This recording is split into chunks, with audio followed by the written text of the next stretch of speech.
Cordero Inmolado se presentó y dijo, y nos revela en la Biblia, en el libro de Apocalipsis, que Él realmente no se quedó en la tumba. Bueno, estamos siguiendo una serie que se titula Pruebas indubitables de la resurrección de Cristo. Estudiamos en la primera conferencia las pruebas que se llamaban las pruebas de los testigos la semana pasada, donde decíamos que hubo por lo menos 12 apariciones y finalmente hubo una más, que fue la de Juan en la isla de Patmos, donde Cristo se revela, como acabo de introducir, con toda su gloria, con toda su majestad, con toda su omnisciencia, exaltado como un cordero que es digno de abrir el libro de las propiedades, de la propiedad, de la herencia, de la propiedad de este universo, porque dice el Salmo 24, de Jehová es la tierra y su plenitud, el mundo y los que en él habitan. Y así que Jesús aparece en el libro de Apocalipsis como el único digno, después de haberse buscado en el cielo, en 3 mundos que se mencionan en la Biblia: el cielo, la tierra y debajo de la tierra, donde se cree que está el Hades, donde actualmente hay seres vivos allí cayendo cada segundo. La Biblia dice que se buscó quién fuera digno de abrir el libro en el libro de Apocalipsis, y ninguno se halló digno, ni en el cielo, ni en la tierra, ni debajo de la tierra, sino Jesucristo, el Cordero Inmolado, que había muerto, pero que había vencido y que era el único capaz de poder abrir el libro que contiene la herencia nuestra. ¿Se alegran por eso? Y nos saltamos, o dejamos más bien para hoy, algunos argumentos que vamos a estudiar, porque este tema abarca las pruebas indubitables. Luego estudiamos los argumentos en contra y a favor de la resurrección de Cristo, que son los que es lo que vamos a estudiar hoy. Y luego vamos a estudiar, ¿resucitó Cristo física o espiritualmente? ¿Fue física su resurrección o fue en espíritu? Porque hay algunas denominaciones que andan diciendo por ahí que fue en espíritu. Pero vamos a ver qué dice la Biblia. Vamos a estudiar el texto a la luz del contexto y del original griego para comprobar si fue en espíritu, si fue en el cuerpo. Y finalmente vamos a estudiar cuáles son esos efectos que tiene para los creyentes la resurrección, si demostramos con esta serie que realmente Jesús no se quedó en la tumba. Bien, damos la bienvenida a algunos hermanos. Hermano José Ortiz estaba congregado cibernéticamente, pero ya hoy está nuevamente aquí con nosotros. Él nos explicó los motivos por los que a veces se ausenta.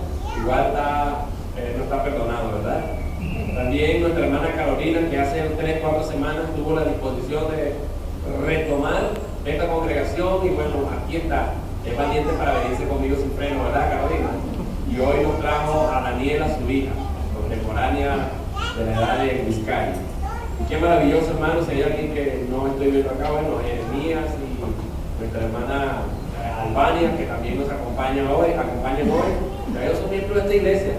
Hay que ponerlos a cantar, a predicar y a soltarles las alas, a ver cómo se bandean, ¿verdad?, en el Señor. Qué bueno, hermano, por estar aquí hoy. Hay unas pruebas que quiero terminarlas antes de pasar al sermón de hoy, o está ligado al sermón de hoy, que se llaman las pruebas circunstanciales. Hay 5 pruebas circunstanciales que, de hecho, amados hermanos, son la razón de ser de las pruebas irrefutables de Jesucristo. Y estas pruebas circunstanciales tienen que ver, amados hermanos, en primer lugar, con el cambio que hubo en la vida de los discípulos. Lo voy a mencionar someramente, no me voy a enfocar en ellos, pero quiero que ustedes vean, y esto lo mencioné la semana pasada, el cambio en la vida de los discípulos. ¿Cómo explicarnos a discípulos temerosos como Pedro, que le tuvo el miedo y temor a una sirvienta, a una esclava, que le dijo, tú eres uno de ellos, y estaba asustado y hasta 3 veces negó al Señor, y por última vez hasta se puso a decir un montón de groserías para que no lo relacionaran con Cristo? Vemos a un Pedro tímido, temeroso, cobarde, asustado, con sus convicciones quebrantadas, pero luego vemos a un Pedro predicando y convirtiendo en su primer sermón a 3,000 personas y en su segundo sermón a 5,000, y fue un ganador de alma extraordinario, y no le importó morir por la causa de Jesucristo. ¿Qué hizo que Pedro cambiara de opinión y que sus convicciones fuesen tan fuertes, y que de ser un temeroso escondido por allá en una azotea, ahora salga públicamente y sea capaz en 3 de sus sermones de decirle a los judíos, a los fariseos y a los principales sacerdotes ustedes mataron a Jesucristo, ustedes lo asesinaron, pero Dios lo resucitó de entre los muertos.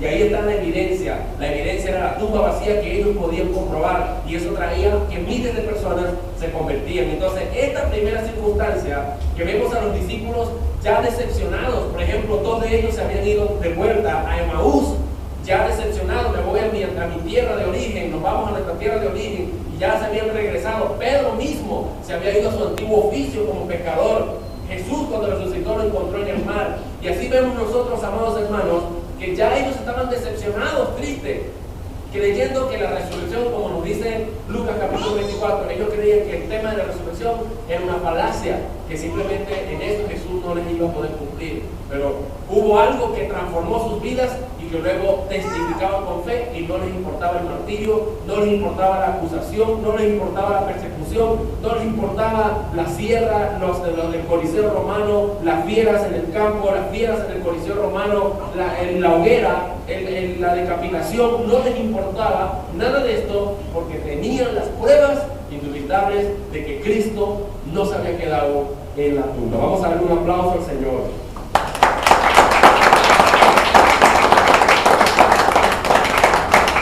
Otro detalle importante que tiene que ver con las pruebas circunstanciales, la segunda prueba es que, ¿cómo es posible que la iglesia, de acuerdo a Hechos 27, haya comenzado a adorar, sabiendo que la iglesia comienza o se inicia en un contexto hebreo, judío, legalista hasta los huesos, gente que conocía la ley y que guardaban el día que Dios le había dicho que era el Shabbat, el sábado? Estrictamente eran celosos con el Shabbat. ¿Y cómo explicamos entonces que en Hechos 27 y otros pasajes de la Biblia encontramos que los apóstoles dejaron de reunirse en Shabbat, aprovechaban el Shabbat para predicar, pero su día de adoración comenzó a ser el domingo, porque entendieron precisamente el Salmo 118:24, que 1000 años de anterioridad profetizaba: este es el día que ha hecho el Señor, nos alegraremos y nos gozaremos en él. Se estaba refiriendo a un día que el Señor iba a hacer, y ese día fue el día de la resurrección de su Mesías. Y esto hizo que los hebreos, los discípulos hebreos de origen hebreo, celosos con la ley del Shabbat, ¿cómo es posible que ahora dejaron de adorar a Dios el Shabbat, el sábado, y comenzaron a adorar a Dios el día domingo? Tuvo que haber pasado algo para que ellos cambiaran y dejaran la ley a un lado, tiraran la ley por tierra y comenzaran a vivir una novedad de vida, entendiendo a menos que Jesucristo realmente se había levantado de la tumba ese día. Y esa fue la mejor noticia de ellos, que se convirtió en el día de celebración a partir de entonces. La tercera circunstancia es que la iglesia primitiva fue a todo lugar con un solo mensaje. ¿Saben cuál era ese mensaje? El mensaje de la resurrección. Y eso lo dice la Biblia en Hechos 8, del 1 al 4, que a pesar de que nos menciona ahí en Hechos 8, 1, 4, que Pablo perseguía a la iglesia, pero Pablo mismo en Romanos 10, 8, 12 dice: esta es la palabra de fe que predicamos, que el Señor, perdón, que si crees con tu corazón que Dios levantó a Cristo de los muertos y confiesas con tu boca que Jesús es el Señor, serás salvo. Él comenzó a decir: el mensaje que hemos predicado desde siempre, desde que Cristo murió y resucitó, es la palabra de la resurrección, es que Dios le levantó de los muertos. Entonces el mensaje, el querigma, que se conoció así en el tiempo de los apóstoles, de la diáspora, la buena noticia, el evangelio, evangelio, buena noticia, significa esto. La buena noticia consistía en que Jesús no se había quedado en la tumba. Y la cuarta circunstancia es precisamente la tumba vacía. Pedro le predicó a 3,000 personas y le dijo: ustedes lo mataron y lo sepultaron, pero Dios lo levantó de entre los muertos, lo resucitó. Para que hubiera tal número de convertidos en ese primer sermón de Pedro, 3,000 personas se convirtieron ese día, es porque ellos tenían las pruebas infalibles. No podían negar, no podían decir no, porque eso fue reciente. Acababa de pasar apenas, si acaso, 42 días, 50 días, perdón, apenas 50 días después de la muerte y resurrección de Cristo. O sea que la tumba, esos judíos podían corroborar y saber que había una tumba que se había quedado vacía. Y la quinta y última circunstancia, y esta tumba vacía necesitaba una explicación, y hoy nos vamos a dedicar a explicar ese argumento hoy. Y por último, ¿cómo explicamos?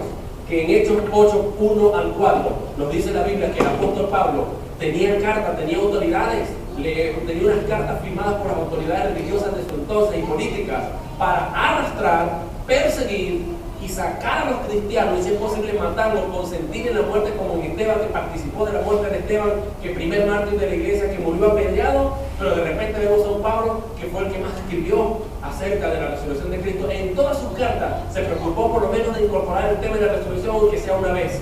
El apóstol Pablo en 14 cartas que escribió nos habla del tema de la resurrección y se convirtió en un predicador itinerante que no le tenía miedo a la muerte y murió decapitado por la causa y por el testimonio de la resurrección de Jesucristo. Entonces, ¿cómo explicamos que alguien que le tenía miedo, que perseguía a los cristianos, luego se convierta a la fe, como él mismo dice? Yo, que antes azotaba la fe, me he convertido a la fe que precisamente antes perseguía y azotaba. Entonces el apóstol Pablo es un testimonio de llamarse Saulo, pasó a llamarse Pablo y ahora, hermanos, él mismo se consideraba indigno. Yo soy un abortivo, yo soy el más pequeño de todos los apóstoles, yo no merezco esta gracia en la cual fui puesto. Dios me colocó en el ministerio solo por su gracia. Y el tema del apóstol Pablo es la gracia, porque se sentía indigno de lo grande, de la gran responsabilidad que Dios le dio de ser apóstol para los gentiles. Entonces, esta conversión del apóstol Pablo es tan contundente y tan fuerte que nos dice, tuvo que haber pasado algo, tuvo que haber, tener Pablo alguna evidencia de que realmente Cristo no estaba en la tumba. De ser un religioso judío legalista que perseguía a los cristianos por amor a la ley, por ser fariseo de pura cepa, como dice una traducción, la traducción de la Nueva Versión Internacional. Dice que era judío de pura cepa, pero a pesar de ello, amados hermanos, el apóstol Pablo, que antes era Saulo de Tarso, se convierte al cristianismo y defiende a Cristo y dice, todo el conocimiento que tengo, lo tengo ahora, que he tenido y que he obtenido. Él hablaba varios idiomas, tenía 2 nacionalidades, era un hombre que Dios lo usó para llevarlo a los precónsules, a los reyes, a los príncipes de su tiempo. Pero ¿saben qué? El apóstol Pablo dice, todos los títulos, todo el conocimiento, toda la sabiduría, toda la ciencia, todas las lenguas que pueda hablar, las tengo como basura. Tradujo basura por eufemismo, pero en el original griego dice, lo tengo por estiércol en comparación de la ganancia que tengo de tener a Cristo en mi vida. El apóstol Pablo en la conversión es tan fuerte que realmente es una prueba contundente acerca de la resurrección. No solamente tenemos el testimonio de Pablo por la Biblia, Josefo se preocupó por hablarnos de ello, que es un historiador del siglo I y II, del primer siglo, contemporáneo al apóstol Pablo y a Jesucristo, que nos habla de la resurrección de Cristo. Este historiador secular, no creyente en Cristo, y en sus libros escribe precisamente acerca de la resurrección de Cristo y de la conversión de un tal Saulo de Tarso. Esta es una evidencia histórica fuerte que demuestra que realmente algo pasó y que realmente ellos pueden comprobar que Cristo no se quedó en la tumba. Hoy vamos a ver entonces, amados hermanos, nuestro segundo tema, que lo vamos a titular Argumentos en contra y a favor de la resurrección de Cristo. Quiere decir que vamos a ver cuáles son los contraargumentos, cuáles son los argumentos que las personas tienen actualmente o que a través de la historia se han levantado, y los vamos a refutar a la luz de sus propios argumentos, a la luz de la Biblia y a la luz de la circunstancia histórica, cultural, del griego, etcétera, de lo que podamos argumentar hoy acá, en el nombre de Jesús. Amén. A la luz de la historia, amados hermanos, se han levantado 3 argumentos que son los más poderosos en contra de la resurrección de Cristo. En primer lugar, déjenme mencionarles, lo vamos a considerar no en forma cronológica, porque lo vamos a abordar luego, pero lo vamos a abordar más bien en forma cronológica y no de prioridades. No sé si me explico, ¿no?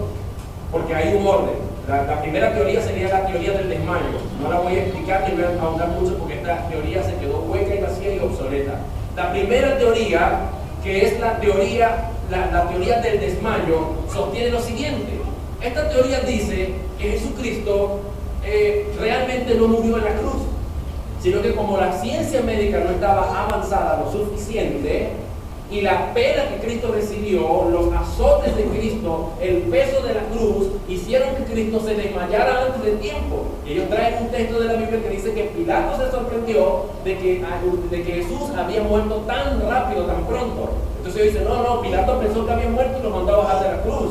Pero no, realmente Cristo no estaba muerto, solo que no había avance médico como para comprobar que lo que estaba era desmayado. Cualquier persona que se desmayara se creía que era que había muerto, porque hasta ese entonces no se conocía lo que era un desmayo. Esto es lo que dice esta teoría. Ellos dicen, Jesús no murió en la cruz, se desmayó, pero al ser puesto en la tumba, las piedras frías, el frío de la tumba, lo reanimaron 3 días después y él salió ileso de la tumba, dice esta teoría. Esta teoría hace cientos decenas de siglos, la puso de moda un señor llamado Venturini, que fue el que sacó esta teoría del desmayo. Posterior a él, alguien tratando de argumentar aún más, dijo, lo que reanimó a Cristo no solo fue la tumba fría, sino que la especie aromática, el perfume que le echaron en el lienzo, al él inhalar, pudo resucitar, dijo él. No resucitar, sino salir del desmayo, volver en sí, pues, y pudo salir de la tumba. Esta teoría se cae por sí misma porque Jesús, dice la Biblia en Juan 19, que se le colocaron varios lienzos alrededor del cuerpo con especies aromáticas.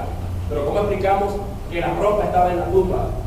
Cuando los discípulos vinieron, Pedro y otros vinieron, entraron a la tumba, ¿cómo es posible que la ropa estaba allí? Y además estaban ignorando el tema de la roca, que no era cualquier roca, era una roca súper pesada, como lo vamos a ver más adelante, porque no me voy a detener en esta teoría. Pero la teoría del desmayo, ¿cómo usted explica que una persona que ha sido azotado más de 70 latigazos, una persona que ha sido bofeteado, una persona que ha sido ultrajado, odiado, perseguido, una persona que ha caminado varios kilómetros con una cruz pesada, una persona que llega, es crucificada, tiene sed y en vez de agua se le da vinagre, está casi asfixiado y tiene heridas, le pusieron una corona de espinas y algo muy importante que es la prueba en contra, el argumento en contra de esta teoría, la más fuerte, es que ellos ignoran que realmente existen circunstancias, leyes romanas y judías que impedían que una persona en la cruz se bajara sin estar realmente muerto, porque había que comprobar que la persona estuviera muerta. Por ejemplo, era costumbre en la ley romana que los soldados le quebraran los pies, le partieran los pies o las piernas a los crucificados. Una persona crucificada, la única manera que tenía un soldado romano para salvaguardarse, porque si dejaba o bajaban a un crucificado vivo, ellos tenían que pagar con sus propias vidas.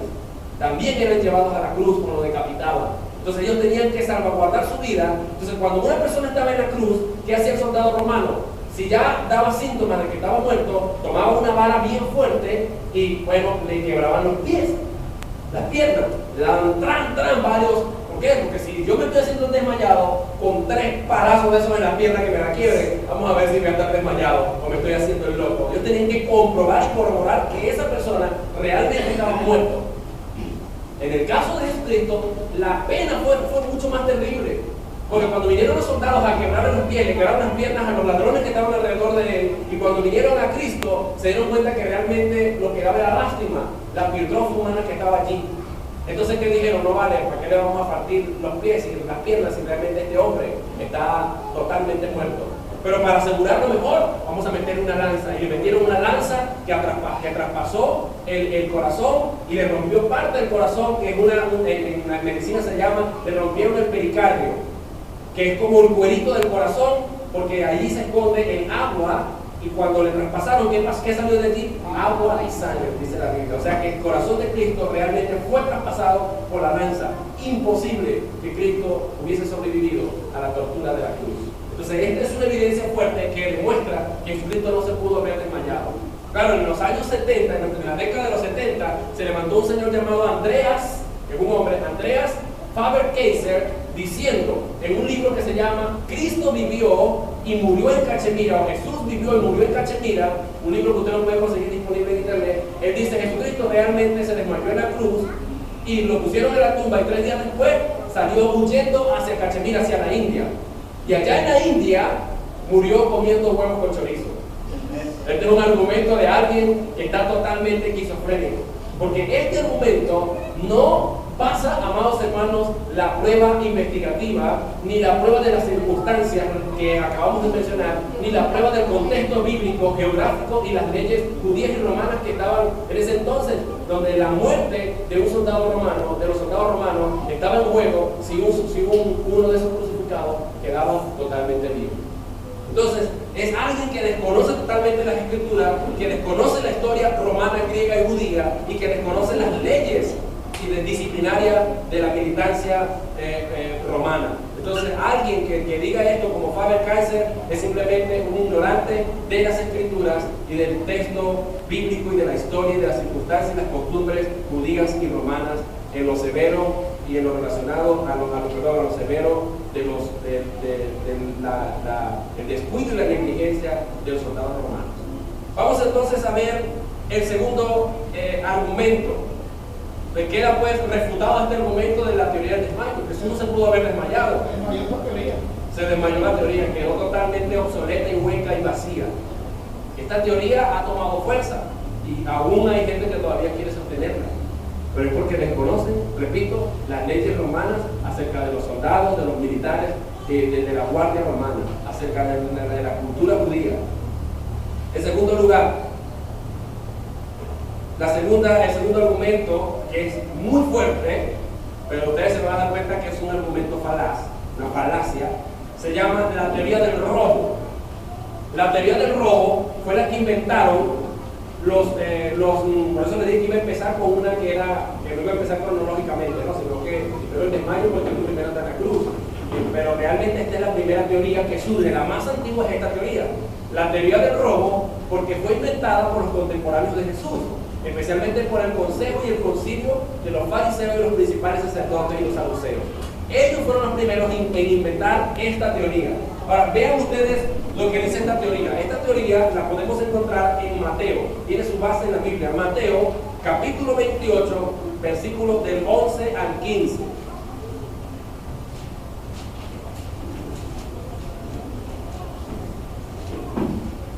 Mateo, capítulo 28, del 11 al 15, dice: mientras ellas iban, o sea, unas mujeres que iban a la tumba, he aquí unos, plural, de la guardia fueron a la ciudad y dieron aviso a los principales sacerdotes de todas las cosas que habían acontecido. Ellos no fueron al César romano o a Pilato, que era el gobernador romano en ese entonces. Ellos estaban bajo el mandato, porque era una guardia romana. Ellos no tenían que ir a los principales sacerdotes, pero ellos van a los principales sacerdotes, que son los que conocen las escrituras, de alguna manera buscando protección y tratando de salvaguardar sus vidas, porque sabían que el escape de Jesucristo de la tumba le podría caer a ellos la muerte. Están buscando como una solución, una salida al problemón en el que estaban, del hecho de que la tumba había quedado vacía. Entonces ellos, en lugar de correr a Pilato y dar el informe, sabían que corrían el riesgo de que Pilato los fusilara a todos, entonces corrieron ante los principales sacerdotes. Y esto lo sabemos por lo que dice el contexto. Fíjense lo que dice la Biblia. Dice, y hubo, dice 28:11, y reunidos con los ancianos y habido consejo, se hizo una reunión extraordinaria, dieron mucho dinero a los soldados, diciendo: decid vosotros, sus discípulos vinieron de noche. Esta es la teoría. Sus discípulos vinieron de noche y lo hurtaron estando nosotros dormidos. Y si esto lo oyera el gobernador, nosotros le persuadiremos. Fíjate, estaban en peligro. Vean el versículo 14. Ellos sabían que si ellos les llegaban con este cuento al gobernador romano Pilato lo iba a mandar a matar. Entonces ellos dicen: no, yo les voy a proteger su vida, pero digan ustedes este argumento, presenten la teoría del robo. Nosotros les persuadiremos y os pondremos a salvo. Y ellos, tomando el dinero, hicieron como se les había instruido. Este dicho, escuche, esto es lo más terrible, este dicho se ha divulgado entre los judíos hasta el día de hoy. Hace un tiempo atrás me conseguí un judío, estaba predicando una plaza en Lingua, una campaña que estaba predicando por ahí, y fui a la plaza cerca del mediodía a entregar unos volantes tratados, y de repente veo a un hombre con una barba, y me acerco a él y él me dice, él me rechaza el tratado, pero yo le dije: el que le dio una palabra de Dios hoy, y se detuvo y empezó a decir: ¿qué Biblia lees tú? Y así con una arrogancia. Yo digo: bueno, la Biblia de la versión Reina Valera, cualquier Biblia, para mí todas las Biblias son casi todas iguales, están parafraseadas. No, no, tienes que leer la Biblia hebrea, porque yo soy judío. Yo le dije, pero tú ¿de qué religión eres? Me dijo, yo soy cristiano. Y el hombre prácticamente me maldijo, ese es un impostor, ese no sé qué más, bla, bla, bla. Y el hombre empezó a hablar mal de Jesús. Dijo que Jesucristo es un impostor y que era un farsante, que era no sé qué cosa. Y el hombre se fue bien bravo de ahí, o sea, ni siquiera me dejó hablar. Entonces, este dicho se ha corrido hasta el tiempo de hoy, este argumento que los discípulos se robaron el cuerpo y inventaron una teoría ahí de que realmente hay que resucitar. Ahora vamos a refutar este argumento a la luz de lo que ellos dicen aquí. En primer lugar, veamos nosotros que el reporte de los guardias fue aceptado como verdad, no fue cuestionado ni tampoco fue verificado. Cuando los guardias vinieron, si yo soy un principal sacerdote, yo estoy acá y vienen varios guardias a decirme, mira, la tumba está vacía, aconteció que Jesucristo realmente resucitó, ¿qué hago yo? Yo invito a los demás sacerdotes y vamos a verificar, vamos a ir a la tumba. O sea, ¿cómo tú me vas a decir cómo fue, cómo ocurrió? O sea, es lógico que lo que ellos tenían que hacer era correr hacia la tumba y ver con sus propios ojos si realmente la resurrección se había efectuado. ¿Pero qué hicieron ellos? Empezaron a negociar y a armar la teoría del robo. O sea, aceptaron que realmente la resurrección de Cristo, porque ellos sabían que escrituralmente, a la luz de la profecía de la Biblia, Jesucristo sí tenía que resucitar. Y ellos estaban custodiando, le pidieron a Poncio Pilato precisamente para guardias para custodiar la tumba. Y precisamente cuando los guardias vinieron, ellos estaban esperando esa noticia. Se nota que ellos estaban esperando la noticia de la resurrección de Cristo. O sea, más bien el silencio y la no verificación de los principales sacerdotes confirma que Jesucristo sí resucitó. Yo no sé si usted se alegra por eso, yo me alegro. Los sacerdotes no fueron a ver si la tumba estaba realmente vacía como lo estaban diciendo los soldados, la guardia. Ni los llevó, ¿y por qué los llevó a hacer un consejo y armar una explicación de la tumba vacía? Precisamente porque daban por sentado que realmente Cristo había resucitado. Otro, si los soldados estaban inventando el hecho de la tumba vacía, ¿por qué le ofrecen soborno, le ofrecen dinero y protección respecto a Pilato? Si los soldados estaban inventando, si era un cuento chino, que los soldados, la guardia venía a traerle a los principales sacerdotes, ¿por qué le ofrecen dinero? ¿Por qué le ofrecen protección? Porque ellos sabían que realmente la resurrección había sido un hecho contundente. Entonces, ¿qué dijeron ellos? Vamos ahora a desmenuzar y a deshuesar el argumento que ellos presentan. Ellos dicen, ¿qué es lo que tenían que decir? Los discípulos robaron el cuerpo de Cristo. Parece que ellos ignoraran o quieren hacernos creer, ¿verdad? Estos fariseos, estos principales sacerdotes, que hubo mucha precaución para asegurar la tumba, que iba incluso contra cualquier robo. Era una protección increíble. En primer lugar, se cree que la tumba fue custodiada por no menos de 16 guardias romanos, porque las tumbas las custodiaban un comité de 16 guardias romanos y podían llegar hasta 30. Mínimo eran 10. La mitad eran más o menos, oscilaba entre 15 y 16. Y lo máximo eran 30 o 32 guardias romanos. Se cree que la tumba de Cristo fue custodiada por lo menos un mínimo de 16 guardias romanos.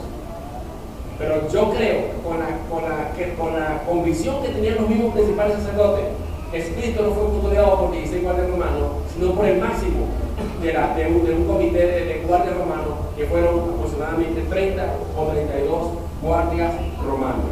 Esto implica, amados hermanos, que cómo es posible que los discípulos fueron a robarse el cuerpo, siendo apenas 11 de ellos, contra el mínimo de 16 personas. O vamos a poner mínimo, que eran 10 pues, pero 10 que no estaban desarmados. Estaban armados hasta los dientes, eran robustos, eran gente corpulenta, eran guardaespaldas y entrenados para la guerra y para cualquier movimiento. Entonces, estaban armados allí, van a llegar 11 discípulos totalmente desarmados a robarse el cuerpo, pero no se registra una lucha, una batalla, una pelea, una disputa entre ellos. Entonces, ¿cómo es que se robaron el cuerpo? Los 11 discípulos contra 10 guardias armados mínimo, o 16, que es más o menos la mitad, o 32 guardias romanos. ¿Cómo es que se lo pudieron robar? ¿Y cómo se lo van a robar? En segundo lugar, si los discípulos no estaban de ánimo, vemos que más bien estaban buscando sus antiguos oficios, estaban buscando su lugar de origen, estaban yéndose a Emaús algunos, otros estaban yéndose a pescar, otros andaban por ahí en otras cosas. Tomás andaba de compra, la gente, ellos estaban, y algunos estaban encerrados en una azotea o en un aposento, estaban asustados, estaban atemorizados, porque sabían que si Cristo había sido crucificado, ellos también podrían ser perseguidos y ser acabados, porque esa era la costumbre judía. Cuando alguien decía yo soy el Mesías y resultaba que no era ningún Mesías, a los seguidores los dispersaban o los mataban. Pero ellos estaban asustados. ¿Qué ánimo podían tener ellos sabiendo que habían perdido su maestro y estaban decepcionados y habían pasado 3 días como para irse a robar un cuerpo? Imagínense ustedes, ¿qué ánimo podían tener?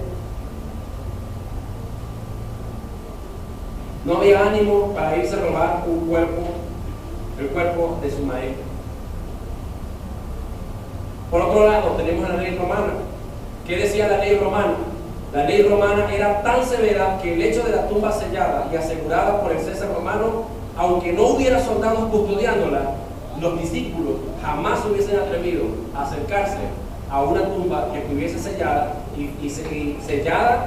El sello de la piedra, fíjense bien, el sello de la piedra consistía en que le ponían unas cuerdas bien fuertes y en forma de X, y luego la sellaban alrededor con un tipo de cemento para el entonces, ¿no? Tipo arcilla. Sellaban todo lo que es alrededor de la piedra para unirla a la piedra de la sepultura, y luego con arcilla enfrente llegaban y el emperador romano le mandaba a colocar su sello, que era una especie de anillo que lo marcaba allí. Eso significaba cualquiera que viole este anillo del rey inmediatamente es reo de muerte. Era la pena capital que esperaba. Y esta ley romana abarcaba también la muerte, la pena capital para los guardias negligentes que dejaran robarse los cuerpos en custodia. O sea, ahí hay que estudiarse las leyes romanas desde entonces. Entonces, ¿cómo se atreverían los romanos a arriesgar sus vidas? ¿Y cómo se atreverían los discípulos a atentar contra el imperio romano bajo el cual ellos estaban? De hecho, fueron las mujeres. ¿Por qué los discípulos? ¿Cómo es posible que los discípulos se robaron el cuerpo si nosotros encontramos en el testimonio de los evangelios que no fueron los apóstoles ni los discípulos que fueron primero a la tumba? Fueron las mujeres, y ellas corrieron a decirse a los discípulos, y con la noticia de las mujeres fue que ellos se animaron por fin a ir a la tumba. Entonces, ¿cómo es que ellos se están robando el cuerpo de Cristo si los evangelios mismos dicen que ellos fueron después de la noticia de las mujeres que habían visitado la tumba? Se vean ustedes cómo la teoría se va cayendo. Ahora, algo mucho más interesante, porque voy a ir argumentando y cada vez argumentos más fuertes en la reputación. Dice, si los guardias estaban durmiendo, porque ellos dicen acá, digan que los discípulos se robaron el cuerpo. Ya sabemos que los discípulos se habían robado el cuerpo porque tenían que luchar contra la guardia. En segundo lugar, no encontraron una roca. ¿Saben cuánto pesaba la roca?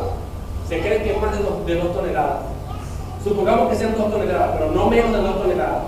De acuerdo a los escritos antiguos, pesaba 2000 kilos. 2 toneladas son 2000 kilos. ¿Sabes cuántos hombres se necesita para mover una roca de 2000 kilos? Más de 20 personas. Los discípulos eran 11. Y no solamente era moverla, rodarla, sino que esa tumba 3 días después ya estaba totalmente sellada con cemento. ¿Cómo la vas a mover una piedra que pesa 2000 kilos? La van a mover 11 hombres cuando necesitaba por lo menos 20 personas. 20 personas ejerciendo fuerza sobre la piedra sin que estuviese sellada con un cemento especial, con un tipo de espejo especial. ¿Sabes cuánto es la cantidad de fuerza que tienen que ejercer por persona? 200 kilos.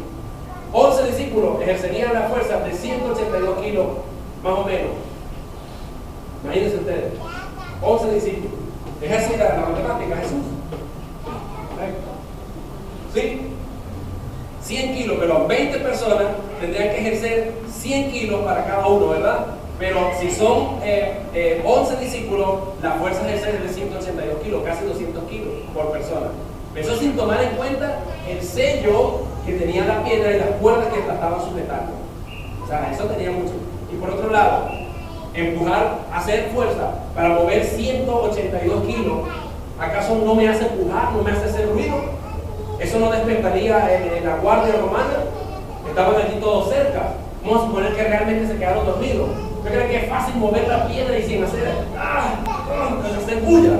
Y tener que golpear tal vez con un cincel o con algo para quitar el sello y poder remover la piedra. O sea, ¿cómo es que los guardias más bien como que se quedaron mucho más dormidos con la bulla de los apóstoles moviendo la roca? ¿Ah? Qué argumento tan tonto, ¿verdad? Entonces los guardias estaban durmiendo y este es el más fuerte. Si los guardias estaban durmiendo, porque dice, los discípulos vinieron y robaron el cuerpo de Cristo mientras nosotros estaban durmiendo. ¿Cómo supieron ellos? ¿Cómo vieron ellos que fueron los discípulos que se robaron el cuerpo de Cristo, suponiendo que el cuerpo de Cristo realmente fue robado? ¿Cómo supieron ellos si estaban dormidos? Yo no, o sea, imagínate tú que yo vaya a una corte judicial y diga eso. No, mira, Luis Enrique me robó. ¿Cómo sabes tú que me robó? Yo no sé, yo estaba dormido y mientras yo estaba dormido, él entró y me robó la bicicleta. ¿Ustedes creen que yo ganaría el pleito diciendo eso? ¿Ah? Pero puede ser, ¿verdad? Que se comió 8 arepas diarias, imagínate tú, o sea, es posible que... ¿Ah? Entonces yo voy a decir, no, él entró, yo sé que es él, pero ¿cómo sabes tú? Yo estaba dormido mientras él entró. Entonces es un argumento totalmente absurdo, totalmente loco, fuera, descabellado, fuera del sentido común y de la lógica. No, los discípulos, digan que los discípulos se lo robaron mientras ustedes estaban durmiendo. Pilato los iba a ejecutar a todito, los iba a quitar a todito en la cruz. ¿Sabes por qué? Porque si ellos llegan con ese argumento, ¿tú crees que ellos fueron a decir eso a Pilato? No, porque si dice Pilato, lo iba a desmenuzar con estos argumentos que yo estoy diciendo. Ya, y como ustedes supieron que fueron los discípulos que se lo robaron si ustedes estaban dormidos. ¿Y por qué estaban dormidos si los guardias no se podían dormir? Ustedes no saben que es la pena capital para un guardia negligente. ¿Ya van a poner en riesgo esto? Claro, lo que sí ganaron fue dinero. Fueron sobornados, se les ofreció dinero. Ellos sí agarraron la suya y de se fueron, pero no dijeron eso. ¿Y cómo sabemos que no dijeron eso? Porque la conversión de los 3.000 y de los 5.000 en el discurso de Pedro.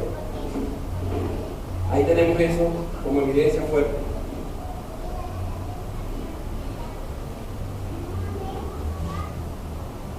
Ahora, si realmente el argumento de los romanos es válido, de los soldados romanos es válido, ¿por qué no se registra en la historia ni en la Biblia la ejecución de por lo menos 10 guardias romanos por negligentes? Tenían que haberlos matado por la pena capital. ¿Y por qué? Y si realmente los discípulos se robaron y fueron acusados de haberse robado el cuerpo de Cristo, ¿por qué no vemos a los apóstoles presos, siendo entrevistados, arrestados y examinados y acusados de haberse robado el cuerpo de Cristo? Sino más bien los vemos libres predicando el nombre de Cristo y diciendo, ustedes lo mataron, ustedes lo crucificaron, pero Dios lo levantó, el Padre lo levantó, Él resucitó, Él está vivo.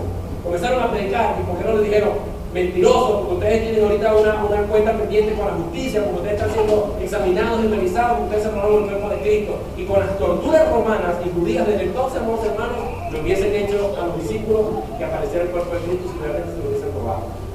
Este argumento, amados hermanos, se cae por tierra. Jesucristo realmente resucitó. Este argumento no tiene validez. Le damos un aplauso al maravilloso nombre de Jesús.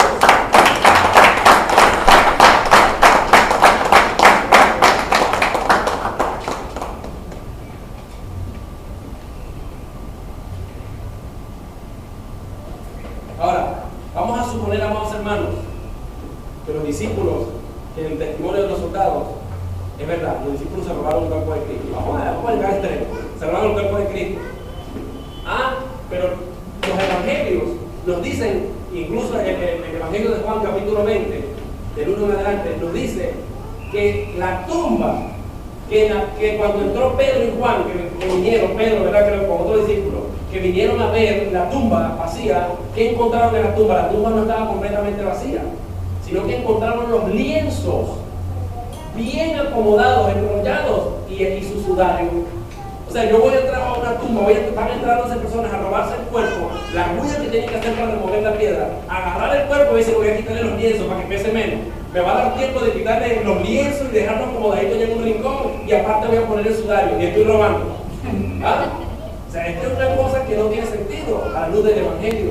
Del Evangelio de Juan, capítulo 19, nos dice que ¿cómo se llaman los dos? Que José de Arimatea y Nicodemo pidieron el cuerpo de Cristo y lo cubrieron, le hicieron como un rollo, pues, como una momia del cuerpo de Cristo. Pero entonces encontramos la forma de momia, pero solamente en los lienzos que se encontraron en la tumba y los sudarios aparte. O sea, los discípulos en todo tiempo de